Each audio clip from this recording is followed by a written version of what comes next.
Carmen. Good morning, Razia. Thank you so much for having me, and good morning to your listeners.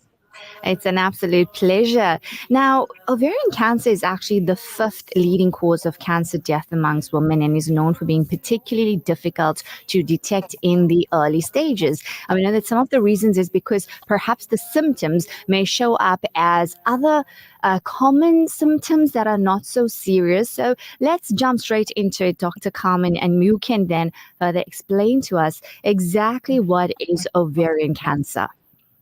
Sure. So the ovaries are part of the female reproductive system, and they really where our eggs are housed. And so on a monthly cycle, one of those eggs will start to grow and mature, and that will release into the fallopian tube, and that's really called ovulation. Your ovaries are also responsible for producing some of your vital hormones like estrogen and progesterone. So ovarian cancer is a type of cancer where abnormal cells in the ovaries will start to overgrow and develop into a tumor or a mass. And that mass essentially will then start to invade the local structures. So you touched on a very important point, which is that a lot of the symptoms, and we'll get into that just now, of ovarian cancer can be very non-specific. And that's because your ovaries are really small. They're about the size of a walnut. And Wow. so if you think about it like that, these two little Yeah. walnuts getting lost in your pelvis, it can take a little bit of time for symptoms to develop. And again, they can be quite non-specific. So let's jump into it. Share with us, what are those initial symptoms that we can be on the lookout for?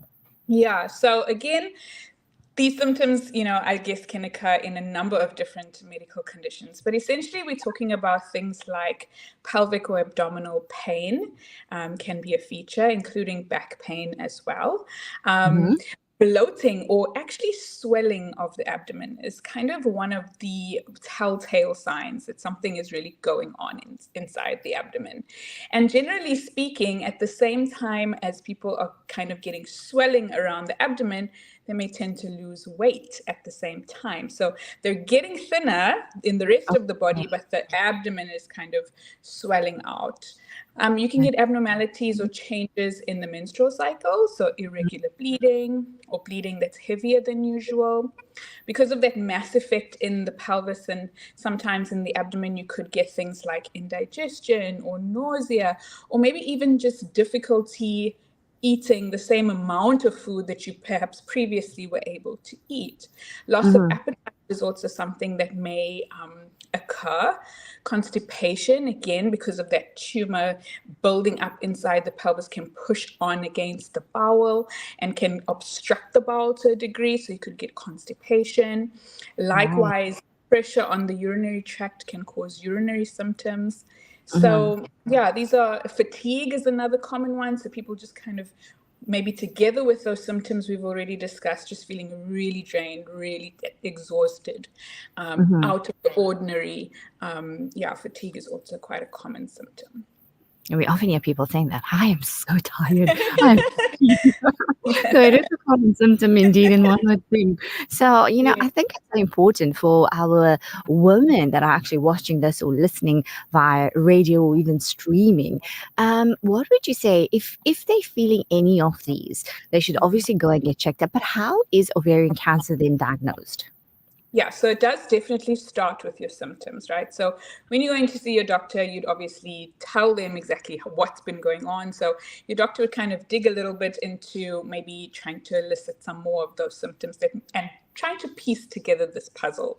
Right. And then ask you questions, I guess, around things like your family history and any risk factors potentially for ovarian cancer. There are a few that exist, things like genetic risk factors, smoking, if you've had a period really early, or if you've had menopause really late in life, history of endometriosis. So a thorough history is very important to kind of raise your index of suspicion about whether perhaps this needs to be investigated a little bit more. Then physical examination plays a big role as well. So of course, you'd be able to elicit some of those things that we mentioned, that abdominal swelling. Sometimes there can be accumulation of fluid inside the abdomen. So your doctor would do a general examination as well as a pelvic examination. And then over and above that, there's imaging tests that can be done as well.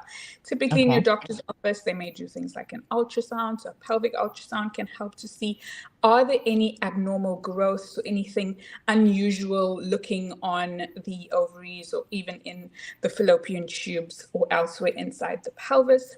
And then further to that, things like CT scans or MRI scans can give you a bit of a clearer picture as to what's really going on inside the pelvis. And then there are some blood tests that can kind of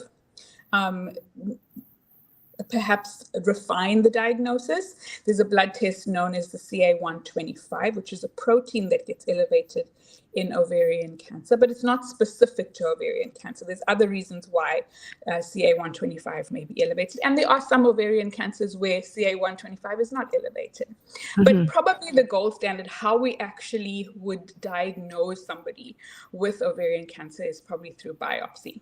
So a biopsy can be performed either at a laparotomy, so where the abdomen is opened, or at a laparoscopy, so where little incisions are made, cameras inserted through, and a piece of that tissue that may have been detected on a CT scan or an MRI scan can actually be sampled and then sent to the laboratory for further testing.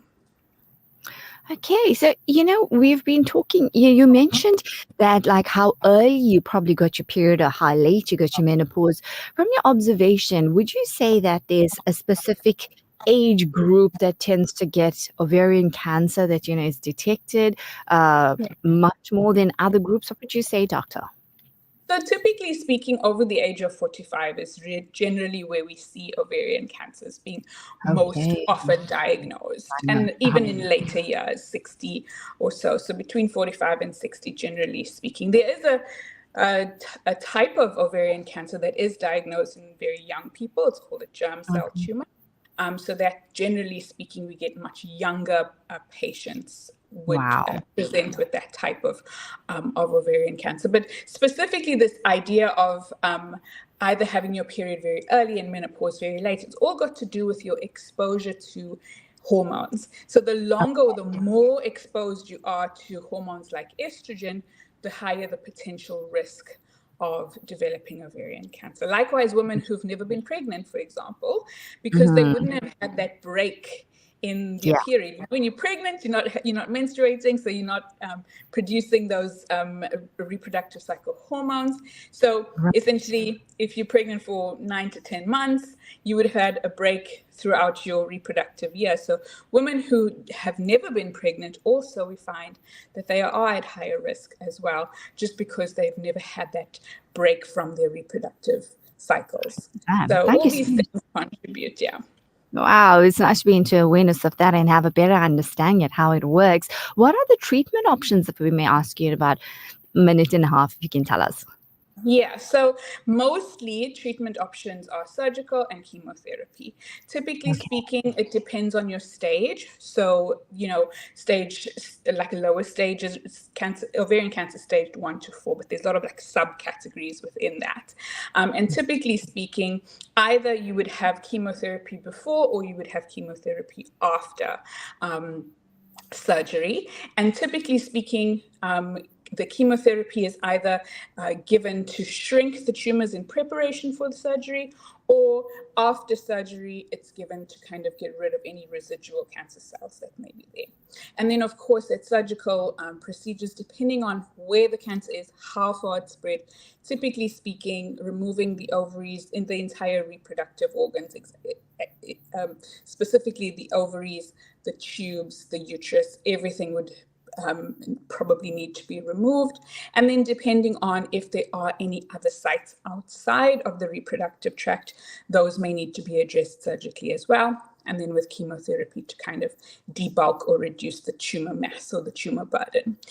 There are some medications, depending on genetics, that can also be used. In some people, targeted hormone-related therapy may be used as well, because these cancers can be responsive to hormones. So if you give hormone-blocking medications, that may also help to just manage further spread and help to get people into remission. Thank you so much for that. It's been absolutely wonderful chatting with you. If I may just wrap up by saying your take-home message for our urban woman listeners this morning. Yeah, so it's super important for us to listen to our bodies, make sure that we're not ignoring these important symptoms that we may be experiencing. If you think something's wrong, rather go and speak to your healthcare provider and make sure you're keeping up with your regular pelvic exams and pap smears. Wonderful reminder, and thank you so much. So important. Our body is always talking to us, and yes, we need to pay attention and work with it. Prevention is always better than cure. Dr. Carmen James, it's been a wonderful having you on Urban Women, and thank you for all this valuable information that you've shared with us. Until we connect again, do have yourself a lovely day further, and also stay warm. Until then, bye for now. Thank you. Take care. Bye. Bye-bye. That was Dr. Carmen James chatting to us about ovarian cancer. And as we know, it is actually the 5th leading cause of cancer death among women and is known for being particularly difficult to detect in the early stages. And after that interview, well, Dr. Carmen has explained more about it. I think we have a better understanding, and prevention is always better than cure. So ladies, do pay attention to your body. If you suspect anything, don't leave it unchecked. And inshallah, things can get diagnosed quicker. Often what we want to do is avoid things because we think that, you know what, ignorance is bliss, but in the long run, is it really? Let's go for a break. You are listening to Urban Woman with me, Razia Rangridge. Urban Woman, your network, your sisterhood. Urban Woman, sponsored by Vada Gold Gem Jewelers, manufacturers of fine gold, diamond, and platinum jewelry. Shimmer, sparkle, captivate. Nothing less than a masterpiece.